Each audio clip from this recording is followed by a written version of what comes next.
Salam online Sikikan, selamat datang kembali di channel ini Amalm. Kali ini kita telah masuk pada chapter utama X03. Bagian utama pada chapter ini ialah kita akan flashback lebih jauh lagi, untuk melihat zaman sebelum terjadinya wabah punishing virus. Dan pada chapter ini akan terlihat beberapa karakter yang akan berpengaruh pada story di masa depan. Ingin tahu apa saja itu? Ya udah sebelum mulai jangan lupa like, komen, dan share ya guys. Kalau sudah ayo tanpa basa-basi lagi kita masuk ke story. Chapter X03, Chapter yang hilang, Kowloon Theater.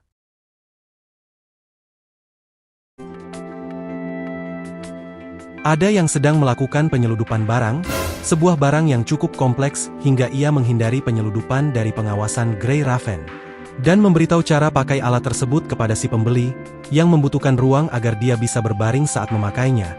Yah barang itu semacam konsol drive, dapat membaca ingatan yang terpendam pada masa lalu, yang disembunyikan oleh kerah. Yah dari obrolannya kita pasti tahu siapa pembelinya, ialah Chang Yu, dengan menggunakan alat bernama ADL-17, dia ingin mencari tahu tentang ingatan masa lalunya, dan mulai melakukan drive pada ingatan yang ada di dalam kerah. Di kota metropolitan Kowloon Chamber of Commerce atau KCC, terdapat sudut yang dikelilingi oleh halaman dan jalan-jalan tua, berdiri sebuah teater, bangunan yang mewah dan megah, tapi bobrok dan juga tua. Jangan puisi bang, lagian siapa yang mau duduk dan nonton pertunjukan, kalau sudah ada video holografik dan simulasi realistis. Yah udahlah, ayo langsung masuk ke dalam Meng.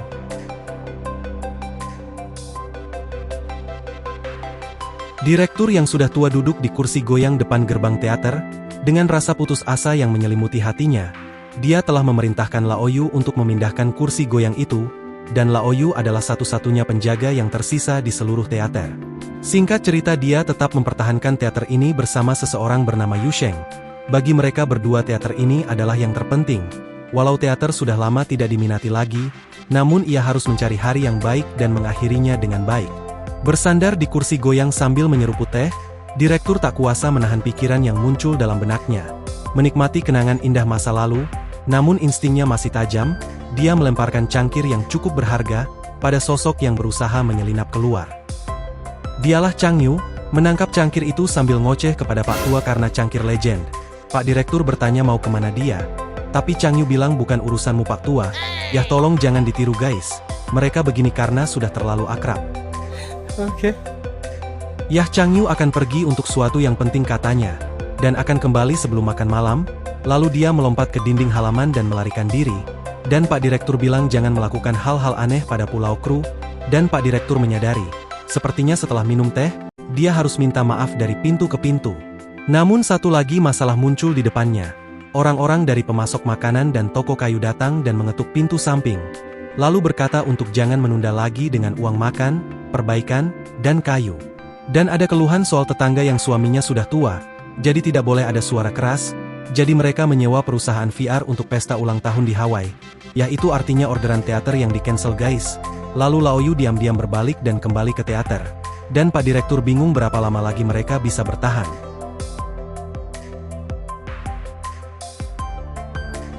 Jauh dari teater, Chang Yu bergabung dengan kerumunan yang ramai, dengan musik yang memekakkan telinga menggema di atas kepala, dan Chang Yu punya alasan tersendiri untuk datang ke sini. Bisnis di teater terus memburuk, teater bahkan belum dibuka bulan ini. Orang tua itu menentang keras pelanggaran peraturan oleh robot polisi, karena mengira itu akan menodai citra teater. Tapi kalau kita tidak bisa makan, apa gunanya peduli dengan citra? Dan dia terus-menerus mengatakan bahwa jika manusia dan mesin saling bertoleransi, masyarakat akan menjadi lebih damai. Namun mesin tidak peduli jika kamu tidak makan, yah itulah dumelan Chang Yu. Oke. Chang Yu bersandar di dinding, melihat kerumunan di jalan, karena bosan, ia mengeluarkan koin mengilap dari sakunya dan melemparkannya ke udara. Dia kemudian melompat dan menangkap koin dengan kemahiran akrobatik. Gerakan tersebut menarik perhatian beberapa orang yang lewat, yang kemudian mengelilingi Chang Yu seolah-olah bersiap untuk menonton pertunjukan jalanan. Mengira ini mungkin peluang untuk menarik pelanggan, Chang Yu melakukan salto ke belakang lagi, ia meraih ke belakang, hendak membagikan brosur dari tasnya kepada kerumunan yang bertepuk tangan. Chang Yu telah menghabiskan 2 malam terakhir membuat selebaran untuk alasan ini. Jika direktur lama berpikir bahwa melanggar peraturan adalah tindakan yang tidak pantas, Chang Yu hanya perlu melakukannya sendiri. Namun berdasarkan wewenang KCC, pertunjukan jalanan tidak diizinkan di sini. Lalu penjaga membubarkan kerumunan, dan Chang Yu berusaha melarikan diri. Mengembalikan brosur ke tasnya dan melompat ke balkon lantai 2, dia melompat ke atas dan ke bawah, melarikan diri ke gedung lain, sambil ngedumel ngatain mereka ember karat.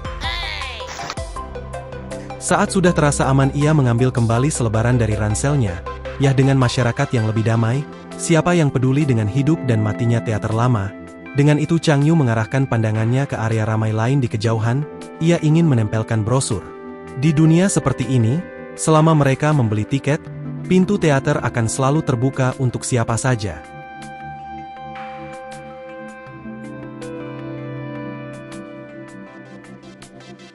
Berusaha memasang brosur di tempat tinggi agar tidak mudah dicopot, lalu bertemu kerumunan, sedikit cekcok namun tas Chang Yu diambil oleh orang tak dikenal itu. Lalu tas itu ditaruh pada sebuah drone yang sepertinya sudah kelebihan muatan, lalu Chang Yu mengejarnya. Namun saat mengejarnya ia sempat masuk ke tempat yang telah disewa oleh Yin. Namun ia berhasil lolos, kembali mengejar drone melalui jalur atap dengan keahlian akrobatiknya. Namun saat sudah dekat dengan drone tersebut, dia bertemu dengan penjaga, tapi ia meminta tasnya kembali dengan alasan undang-undang mengambil barang tanpa izin.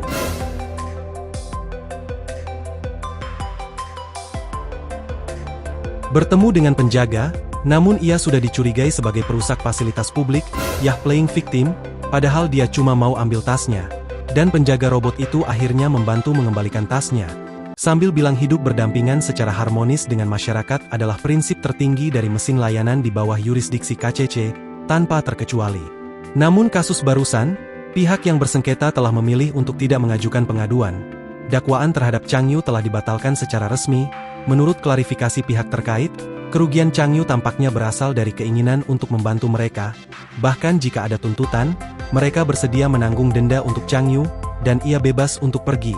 Lalu Chang Yu berterima kasih. Maksudnya gimana sih, Bang? Yah, maksudnya penonton Chang Yu barusan bakal nolongin Chang Yu dengan kasus pelanggaran tadi, karena mereka terasa terhibur dengan penampilan dia barusan, Meng. Tumben lu gak cepet tanggap. Ya maaf sih, Bang.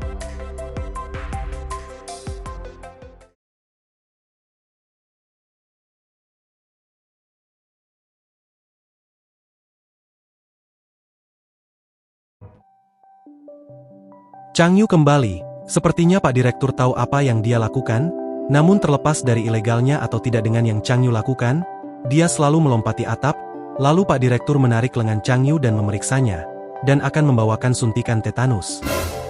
Buset. Yah, kelihatannya tangan Chang Yu yang diperban itu karena penyakit Meng. Namun Chang Yu gak ada duit buat beli gituan, dan uang makan dia dari paruh waktu bulan kedua akan ditangguhkan untuk perbaikan atap rumah korban yang telah dia rusak. Tapi bukannya komplain, Chang Yu malah terima hal itu, dan akan memutuskan makan nasi putih saja selama 2 bulan ke depan. Mendengar ini, Pak Direktur menjadi semakin marah. Tepat saat ia mengangkat tangannya, Lao Yu mendorong pintu dan masuk, menyampaikan ada pesan untuknya. Yu Sheng meminta cuti karena hari ini adalah hari kematian ibunya. Namun setidaknya dia menyelesaikan latihan pagi, dan apakah Chang Yu sudah latihan? Yah, dia selalu menyelesaikannya setiap pagi sebanyak 5 putaran. Namun Pak Direktur mengajaknya untuk berbicara, dan dia melepaskan tasnya dengan cembetut. Namun, setelah melewati pintu, Chang Yu berhenti, ia memanjat atap dan menyelinap ke langit-langit ruangan. Dia perlahan membuka tas pinggangnya dan mengeluarkan sekantong daging panggang. Yah, makanan itu dia dapatkan dari seorang penjahat katanya. Yah, nih bocil emang dah bakatnya nyopet, mohon jangan ditiru guys. Oke. Namun dia masih terpikirkan untuk menyisakan buat Lao Yu. Dan saat akan memakannya, suara Pak Direktur terdengar, dan mengalihkan perhatiannya. Oh, halo, bos. Lama tak berjumpa. Benar-benar terakhir kali kita pergi ke rumahmu untuk tampil. Tetapi kau masuk angin dan harus beristirahat di ruang dalam. Ya, tentu saja. Semuanya masih siap untuk Anda. Semuanya sudah ada. Bukankah ulang tahun ke-16 putri Anda minggu depan? Saya sudah merencanakan kaligrafer untuk menyampaikan ucapan selamat juga. Apa?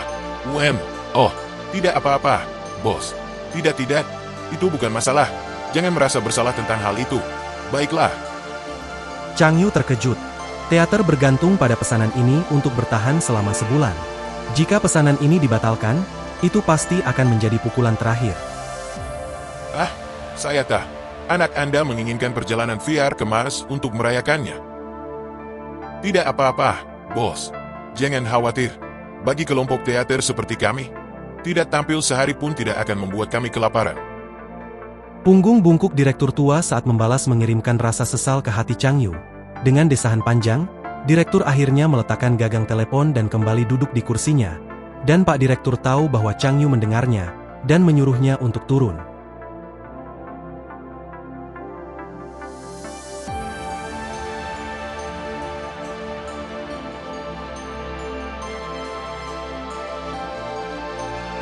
Chang Yu bilang bahwa ia tak sengaja menguping, dan ia menawarkan untuk membagikan brosur.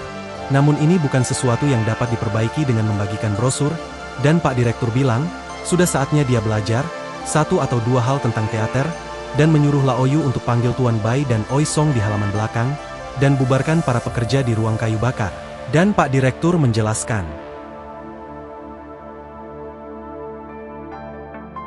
Chang Yu tak terima dengan keputusan ini. Pak Direktur memukul tongkatnya. Setelah keheningan sejenak tercipta di ruangan, lelaki tua itu mendesah dan membuka mulutnya. Ia tahu apa yang telah Chang Yu lakukan untuk membantu, tetapi itu tidak ada gunanya. Bahkan pelanggan tetap mereka pun tidak dapat meyakinkan anak-anak mereka di rumah untuk datang. Apakah menurutnya memasang poster akan meyakinkan para penjahat untuk datang dan membayar lalu menonton pertunjukan kami? Dan memang kenyataannya mereka sudah tidak tampil selama 2 bulan, namun Chang Yu masih tak bisa terima. Tapi jika kita berhenti sekarang, kita bisa melakukannya dengan kepala tegak. Menjual teater seharusnya cukup untuk memulai hidup yang baru bagi kita semua. Jika kita menunggu ini, maka tidak akan ada uang yang bisa mengisi kantong kita. Wajah Chang Yu berubah masam. Orang-orang dulu takut pada direktur yang keras kepala dan sombong itu. Namun seiring menurunnya jumlah anggota grup, sifat keras kepalanya berubah menjadi sesuatu yang menyedihkan. Itulah yang paling meresahkan Chang Yu. Direktur juga mempertimbangkan siapa yang akan mengambil alih teater. Seorang anggota Chiwen Crew, mereka menawarkan harga yang wajar. Jika ini benar-benar akhir, setidaknya ia bisa mengatakan bahwa kita seimbang. Direktur mengusap gagang kayu kursi dengan enggan.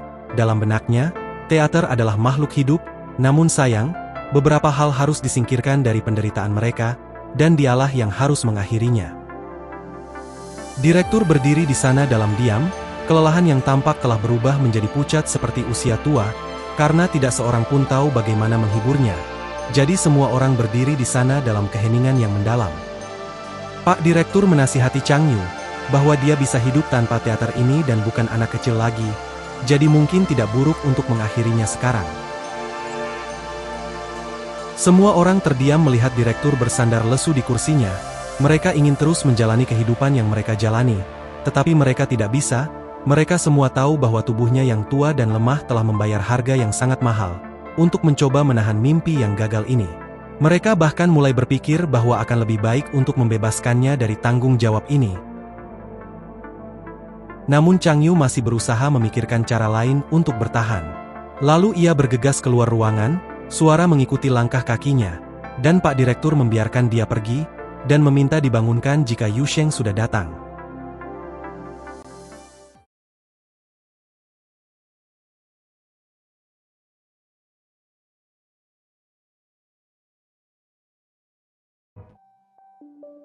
Hari cerah lainnya mulai menyingsing. Lao Yu bangun dan mencuci seperti biasa, lalu memindahkan kayu kering dari rak ke gudang. Dengan perasaan tidak yakin mengapa ia terus melakukan hal ini, selain fakta bahwa tidak melakukannya akan membuat harinya terasa tidak lengkap. Saat ia meletakkan sepotong kayu di pundak dan mengangkat kepala, Chang Yu yang kebingungan muncul, dan kaget dengan kehadirannya. Lalu Chang Yu bertanya pada Lao Yu. Ia menanyakan apa saja yang diperlukan saat tampil, lalu Lao Yu pun memberitahu apa saja yang dibutuhkan. Seperti 2 stereo, 2 platform, 3 lampu, dan beberapa instrumen, dan Chang Yu pun mencatatnya. Ya sepertinya dia masih belum menyerah, dan ingin melakukan pentas sendirian, lalu menanyakan apakah Yu Sheng sudah datang. Ya sayangnya belum, bahkan Pak Direktur akan mengirim seseorang jika ia tak kembali sore ini. Mungkin terjadi sesuatu padanya, karena kondisi jalanan yang agak semeraut beberapa hari ini, yang membuat Chang Yu sulit untuk tidur karena hal itu. Namun mungkin juga itu karena festival radio yang diadakan malam ini menurut Laoyu. Lalu Laoyu pun mengeluarkan radio dari sakunya, dan menyetel frekuensi ke saluran tertentu, dan terdengar sebuah berita. Saat semua orang menunggu di ujung kursi mereka, reaktor Zero Point atau reaktor titik nol pertama pemerintah dunia telah berhasil menyelesaikan uji coba pertamanya. Dan KCC telah memutuskan menggunakan kesempatan ini untuk menyelenggarakan perayaan di seluruh kota. Reporter mengatakan bahwa mereka akan mengundang para pimpinan organisasi komersial untuk menyelenggarakan pesta perjamuan, dan Chang Yu tampak senang dengan hal tersebut. Chang Yu mengambil radio saku dari Laoyu dan berlari ke halaman dalam.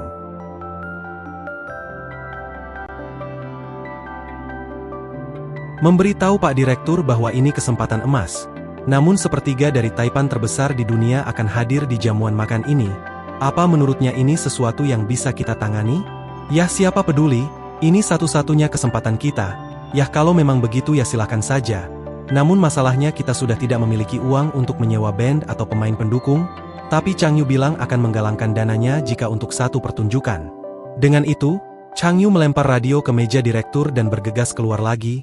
Ya, setelah Chang Yu keluar, Pak Direktur memujinya. Bahkan jika teater ini tutup, Chang Yu mungkin bisa mengolahnya. Dan setelah menyeruput teh, Pak Direktur menghubungi seorang kawan lama. Lalu Chang Yu berlari ke jalan. Hari-hari kejayaan teater tampak melintas tepat di depan matanya. Di sini Chang Yu teringat dengan masa keemasan teater, yang dulu begitu ramai dengan pengunjung. Yah, itu adalah masa-masa yang indah, itu saja. Itu doang bang? Yah, itu doang Meng. Lu mau gua baca puisi? Ya gak juga sih. Kembali ke dunia nyata, Chang Yu menyusun rencana, dan akan memanggil Tuan Bai dan Liu Zi untuk kembali tampil, dan untuk dramanya, Yu Sheng sangat suka berakting sebagai sarjana, jadi Chang Yu berencana akan menceritakan kolam bebek Mandarin, Liu Zi dan Tuan Bai bisa menjadi pemeran pendukung, dan juga mengatur soal biaya, bahkan hal sama dilakukan oleh Pak Tua itu. Pak Direktur sepertinya sedang memperhatikan Chang Yu. Dia berbicara sendiri dan menyadari bahwa Chang Yu adalah bintang selanjutnya untuk generasi berikutnya.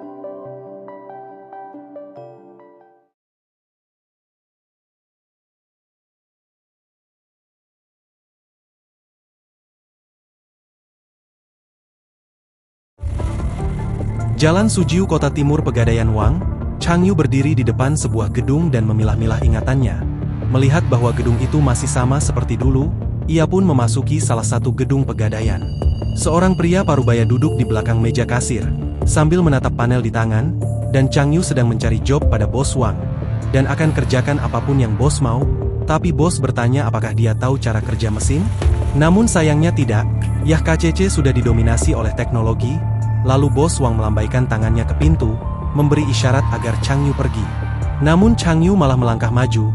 Mesin mungkin menggantikan kebutuhan manusia dalam industri jasa, manufaktur, atau hiburan karena mesin pandai meniru manusia, tapi yang tidak bisa mereka lakukan adalah barter. Setiap pelanggan berbeda-beda, bos memerlukan intuisi dan kejujuran untuk memahami kebutuhan mereka dalam menghasilkan uang. Lalu bos Wang berbicara, ucapan dan perilaku seseorang merupakan tanda-tanda yang menunjukkan pikirannya. Dan Chang Yu berbicara dengan percaya diri, tetapi matanya bergerak ke sana kemari, yang menunjukkan bahwa dia merasa gugup. Mesin hanya perlu menangkap hal ini untuk meniru emosi manusia dan menyesuaikan strategi penjualan mereka. Itu tidak khusus untuk manusia, tapi sayangnya mesin jenis itu tidak ada. Bos Wang berkomentar dingin, tepat saat dia hendak melanjutkan bicaranya. Chang Yu tiba-tiba melangkah maju dan meletakkan tangannya di kon tembaga yang ada di atas meja. Meyakinkannya bahwa mesin seperti itu belum bisa didapatkan untuk kaum seperti ini. Dan dia ada membahas soal kondisi si bos, yang tidak memungkinkan untuk mengerjakan semua ini sendirian. Yah, bos cukup kaget dengan pengetahuannya, dan akhirnya dia diterima untuk bekerja besok.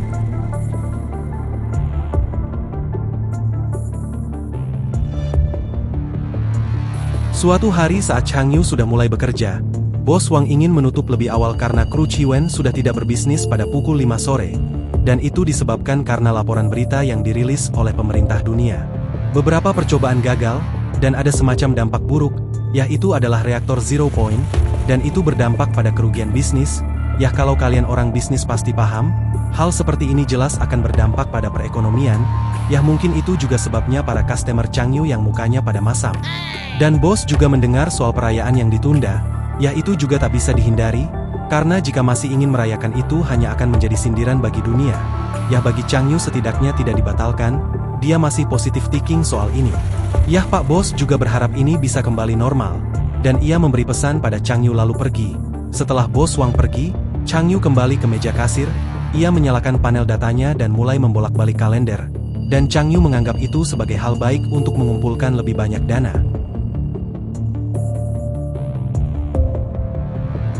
Ke hari-hari berikutnya, Changyu melihat beberapa tentara pulau berpatroli di jalan-jalan, seluruh kota berada di bawah jam malam, mulai ada pengumuman bahwa reaktor Zero Point telah gagal dan menciptakan virus.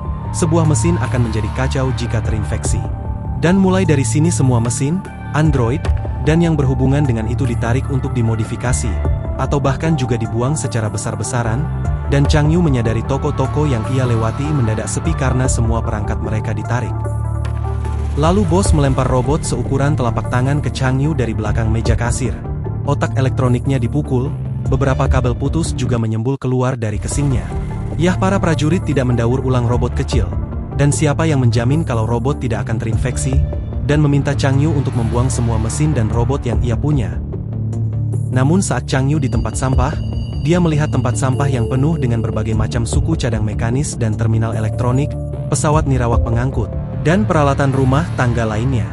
Alat-alat yang dulunya memberikan banyak kemudahan bagi umat manusia, kini hancur total dan dibuang begitu saja di tempat sampah yang gelap, bercampur dengan sisa makanan dan sampah lainnya. Changyu menggelengkan kepalanya saat dia berjalan keluar dari gang. Dia melihat beberapa perangkat aneh di jalan yang didirikan oleh kru Baxia. Mendengar berita itu, Bos Wang menjulurkan kepalanya dari kusen pintu pegadaian, dan melihat ke jalan, dan KCC akan segera berubah. Karena tidak berniat berdebat dengan Changyu, Bos Wang menyela dengan melemparkan kartu data kepadanya. Dia diberi bonus, yah Changyu sangka dia pelit, tapi bos bilang itu namanya bisnis yang dikelola dengan baik. Bos Wang mendorong Changyu keluar sambil berbicara dengan tidak sabar, memberi isyarat kepadanya untuk segera pulang. Setelah Changyu menaiki shuttle kembali ke distrik kota selatan, Bos Wang kembali ke toko, dan bilang mungkin itu adalah kemurahan hatinya yang terakhir, dan dengan itu, Bos Wang melepas plakat lapuk itu ke pintu toko dan menutup pintu pegadaian dengan rapat.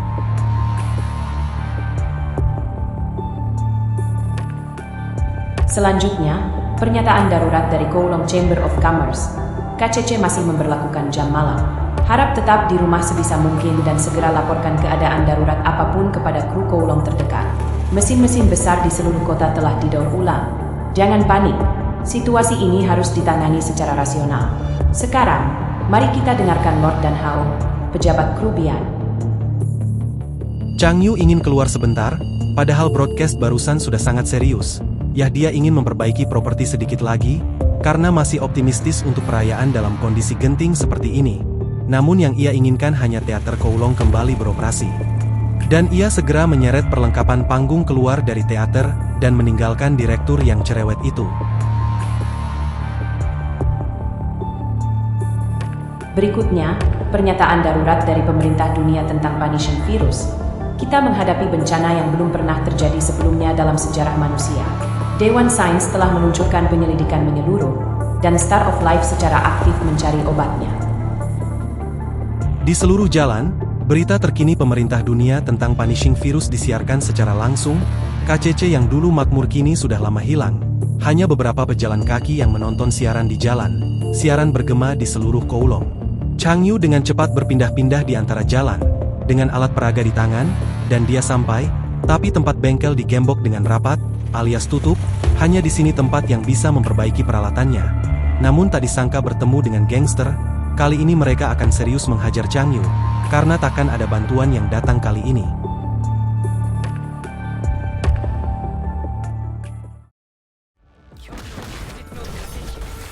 Berkelahi dengan para gangster, berusaha memancing Changyu ke markas mereka.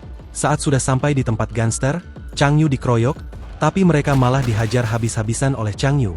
Dan cukup beruntung mereka karena peralatan Changyu tidak rusak. Seorang penjahat yang tergeletak di tanah tiba-tiba mencengkeram pergelangan kaki Chang Yu, mencegahnya pergi. Melihat kesempatan, kawanan penjahat bergegas menuju Chang Yu, dan perkelahian pun berlanjut. Di kejauhan, suara-suara yang memikat dan menggelegar dari KCC dapat terdengar samar-samar seolah-olah sedang memberikan pidato yang menginspirasi. Kota-kota runtuh, satu persatu, tapi mengapa kita masih berdiri? Karena para pejuang pemberani yang tak kenal lelah berjuang untuk Kowloon. Itulah tekad Kowloon yang mereka pikul. Mereka berjuang melawan virus, mereka membuktikan kepada dunia. Kita punya kebanggaan yang sama. Kita punya keyakinan yang sama. Kowloon adalah kristal yang terbentuk dari sejarah. Para Kowloon tidak takut perang, karena perang tidak dapat mematahkan kehendak Kowloon. Lalu suara berangsur-angsur menghilang di kejauhan, suara perkelahian dan teriakan menenggelamkan siaran.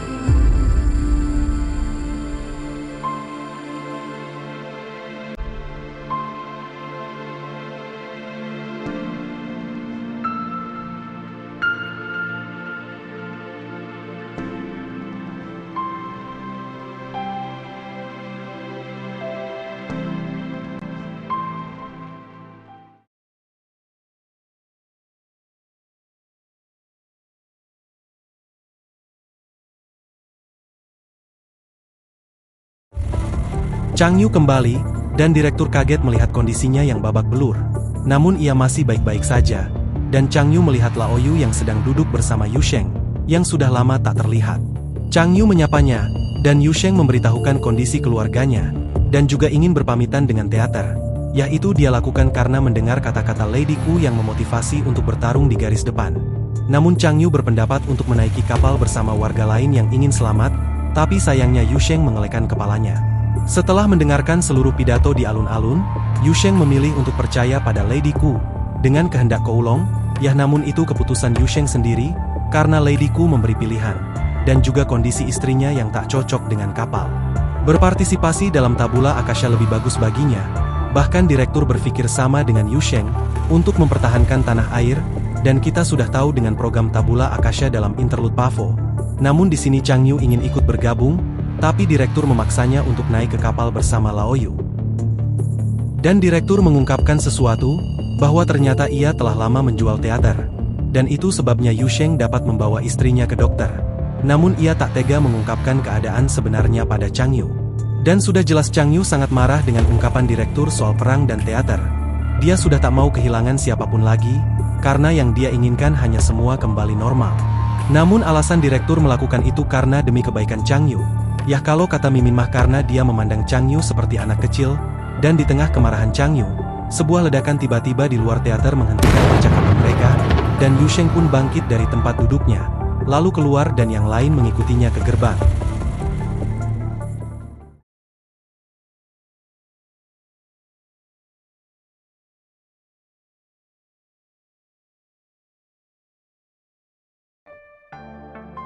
Ledakan yang memekakan telinga bergemuruh di luar kota. Chang Yu berdiri di depan teater, menyaksikan para Kowlooner melarikan diri ke pelabuhan atau menuju ke tempat tabula Akasha. Yu Sheng berdiri di ujung jalan, ia membungkuk ke arah teater, lalu berbalik untuk keluar kota dengan pistol di punggungnya. Chang Yu berdiri di sana terdiam, menahan air mata. Direktur muncul dari belakang dan meletakkan tangannya di bahu Chang Yu. Chang Yu melihat ke arah direktur, yang diliputi dengan kemarahan karena kekacauan ini, dan Lao Yu pun muncul. Mereka bertiga berdiri terdiam tanpa suara. Tiba-tiba, Lao Yu memecah keheningan dengan panik, menatap ke arah yang ditunjuknya. Beberapa bola api beterbangan ke kota. Pertahanan udara Kowloon menembakkan rudal dengan suara gemuruh yang keras untuk menembak jatuh bola api. Namun beberapa bola api masih berhasil jatuh ke kota. Beberapa bola api menghujani jalan tempat teater Kowloon berada, dan sosok-sosok gelap muncul dari kobaran api, yang dulunya mereka melayani umat manusia, namun sekarang berbalik menjadi mimpi buruk, dan untuk pertama kalinya mereka melihat wujud Corrupted, yang menghabisi para manusia tanpa belas kasihan. Pasukan gerilya dari kru pulau datang berlari dan menembakkan peluru peledak ke arah Corrupted. Dampaknya mendorong Corrupted mundur, bola api lain menghantam jalan, melenyapkan prajurit pulau yang meneriakkan perintah dan meledak menjadi kobaran api. Kerumunan itu tenggelam dalam kekacauan di tengah serangan gencar. sehingga mereka tidak punya waktu untuk meratapi rekan mereka yang gugur. Kru pulau yang tersisa mengangkat senjata mereka dan menghancurkan Corrupted. Tanpa arahan apapun, orang-orang di pintu masuk ke jalan dan berlarian tanpa terkendali. Dan Chang Yu menyadari bahwa mereka harus melakukan sesuatu. Ia melihat sekitar, lalu menarik nafas untuk melompat ke atas panggung.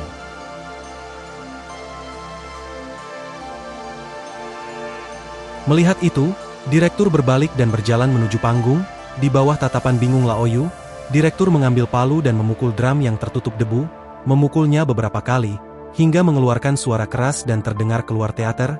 Lalu Laoyu pun ikut naik ke atas panggung. Laoyu membersihkan debu dari sebuah kotak. Ia mengeluarkan sitar dan alat pemukulnya, lalu Chang Yu menjadi pusat perhatian.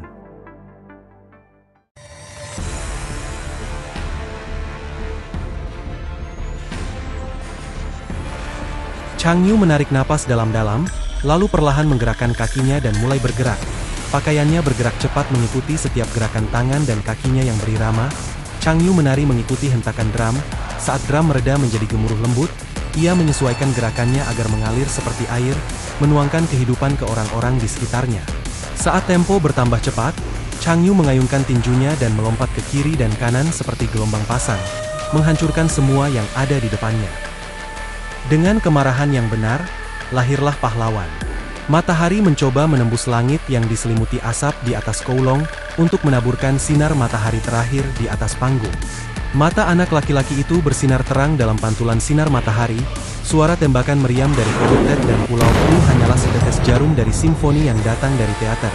Chang Yu berusaha sekuat tenaga untuk memaksakan liriknya keluar, seolah-olah ingin seluruh dunia mendengar teriakannya. Sebuah bom di medan perang meledak di dekat panggung, meledakkan lantai. Serpihan peluru beterbangan menembus asap yang membara dan melewati 3 pemain panggung. Berdiri di depan panggung, seluruh tubuh Chang Yu menerima banyak luka dari pecahan peluru. Pecahan peluru mengiris tangan direktur dan dada Laoyu, menyebabkan darah merembes melalui luka mereka, namun mereka tetap bertindak seolah-olah kebal terhadap rasa sakit. Setiap kali drum ditabuh, tangan direktur meneteskan darah. Laoyu, yang tidak menyadari rasa sakit, memetik sitarnya dan bergoyang mengikuti alunan musik. Chang Yu terus berguling-guling di atas panggung, tanpa peduli darahnya berceceran di lantai. Menjauh dari rasa sakit, dari kematian, itu hanyalah pasti. Kerumunan yang panik di jalan mulai tenang saat mereka menonton pertunjukan. Kru pulau menggunakan waktu ini untuk menggandakan upaya mereka dalam membersihkan kota dari serangan Corrupted. Lirik lagu Chang Yu bergema di jalanan. Penonton tanpa sadar berhenti mendorong dan berteriak, hanya menyisakan suara pertunjukan teater Kowloon di seluruh area. Bola api lain melewati teater Kowloon dan mendarat di gerbang. Salah satu Corrupted meraung dan berlari ke arah Chang Yu, yang paling dekat dengannya. Chang Yu tampaknya tidak menyadari serangan yang akan datang dan terus bernyanyi di atas panggung. Cakar Corrupted mendarat di tubuhnya namun tak berhasil melukainya lebih dalam, dan dengan cepat, ia memanfaatkan momentum Corrupted menariknya, sehingga Chang Yu menjegal lalu menunggangi dan menjepit kedua lengan monster itu di belakang punggung. Setelah itu, dia melancarkan pukulan keras, menghancurkan kepala Corrupted. Corrupted mencoba menjatuhkan Chang Yu, tetapi ia tidak dapat melepaskan diri darinya. Lalu Chang Yu bertubi-tubi melayangkan pukulan pada Corrupted tanpa peduli dengan lengannya yang sudah penuh darah. Dengan bunyi dentuman keras, ia berhasil menghancurkan kesing mekanis Corrupted dan melepaskan otak elektroniknya. Dan untuk pertama kali, dia mengalahkan musuh umat manusia.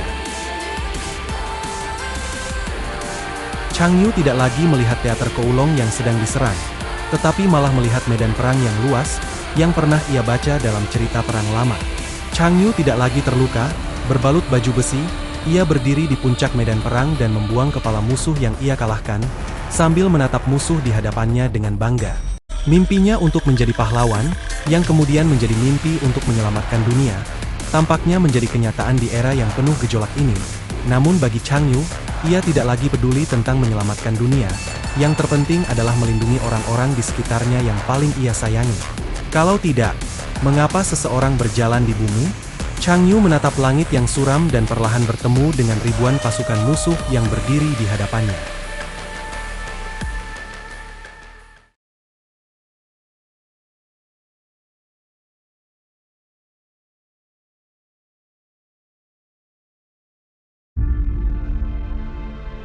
Mendengar lirik Chang Yu, seorang pria parubaya mulai bertindak. Ia menabrak seorang koruptet yang melewati seorang prajurit pulau yang mencoba menyerang kerumunan. Kalau tidak, mengapa seseorang berjalan di bumi? Pria itu berusaha sekuat tenaga untuk menjepit koruptet, tidak menghiraukan dadanya yang telah ditusuk. Anggota kerumunan lainnya bergegas keluar. Dia mengambil senapan dari salah satu kru pulau yang sudah mati dan memasukkan larasnya ke mulut koruptet, lalu menarik pelatuknya. Bahkan setelah mengosongkan klip, dia masih berdiri di sana dengan jarinya di pelatuk. Seorang prajurit pulau mendatanginya, memberitahu bahwa koruptet sudah mati. Setelah perkataan prajurit pulau, dia berlutut di tanah dan menangis dengan hikmat di atas tubuh pria itu. Dia mengorbankan nyawanya untuk menghentikan pembantaian. Setelah pertunjukan teater selesai, direktur mengajak Chang Yu dan Lao Yu ke jalan untuk membantu kru pulau mengatur kerumunan orang. Saat ketertiban berangsur-angsur dipulihkan di tengah kerumunan, suara keras terdengar di dekatnya. Anggota pulau lain memutuskan untuk mengecek tempat lain karena di sini sudah cukup aman. Lalu Chang Yu memutuskan untuk ikut dengan mereka karena dia seorang yang dapat bergerak lebih cepat, tanpa menghiraukan ucapan direktur. Dan anggota pulau kru menyadari kebaikan hati Chang Yu. Namun ini berbahaya, dan akan menyusulnya bersama direktur.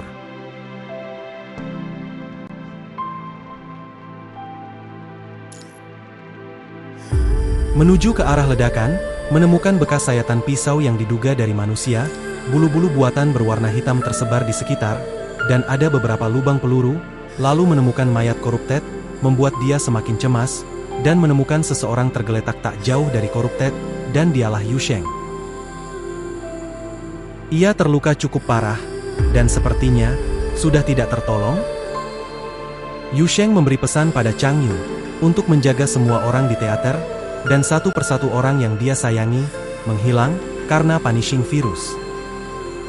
Tak percaya dengan semua kejadian ini, meluapkan semua emosinya pada koruptet, namun ia tak bisa mengalahkannya.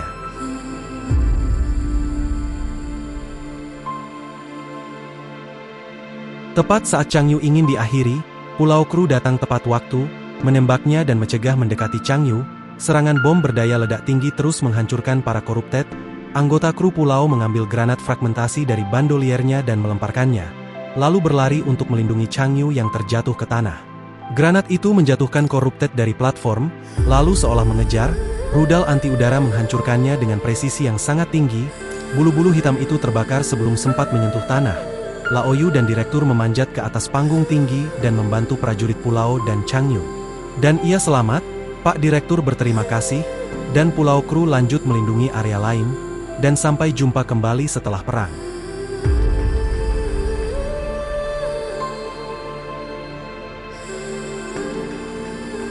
Lalu Lao Yu menggendong Chang Yu di punggungnya, direktur membelai kepalanya dengan tangan yang gemetar. Perang telah membuat kita kehilangan tempat tinggal. Chang Yu masih muda. Dia seharusnya tidak harus menanggung rasa sakit ini. Maaf, nak. Ini terakhir kalinya aku akan membuat keputusan untukmu. Kurasa aku tidak bisa mempercayai ciptaan manusia. Lao Yu, kirim dia ke pelabuhan. Kuharap itu akan memberinya lebih banyak waktu. Direktur turun dari panggung dan mengambil jenazah Yu Sheng, lalu perlahan kembali ke teater Kowloon. Lao Yu memperhatikan direktur perlahan menghilang di ujung jalan. Ia mengangkat lengan bajunya untuk menyeka air mata, lalu berjalan menuju pelabuhan dengan Chang Yu yang tak sadarkan diri di punggungnya.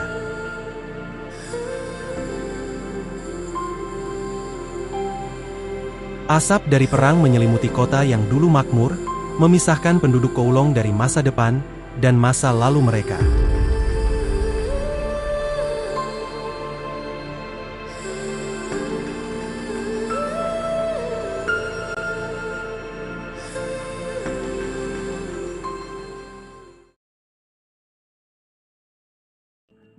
Dan episode 1 chapter X03 selesai. Chapter ini terbagi jadi 3 episode, di mana episode pertama ini menunjukkan keadaan sebelum virus punishing melanda dunia. Meski memang saat itu zaman yang makmur, namun masih ada orang-orang yang tak selalu bernasib baik, contohnya teater Kowloon yang satu ini. Sebenarnya saya pribadi cukup kagum dengan jiwa anti putus asa Chang Yu. Walau keadaan yang sudah di ujung tombak, tapi dia masih selalu berusaha agar mimpinya dapat tercapai. Namun sayangnya, takdir berkata lain, Saat sudah ada harapan, virus punishing muncul dan menghancurkan mimpi semua orang. Baiklah buat kalian yang mau rehat sekaranglah saatnya guys. Karena kalau sibuk masih bisa lanjut lagi lain waktu. Tapi kalau yang masih pengen lanjut, ayo kita gaskan aja masuk ke episode 2, dan selamat menonton kembali.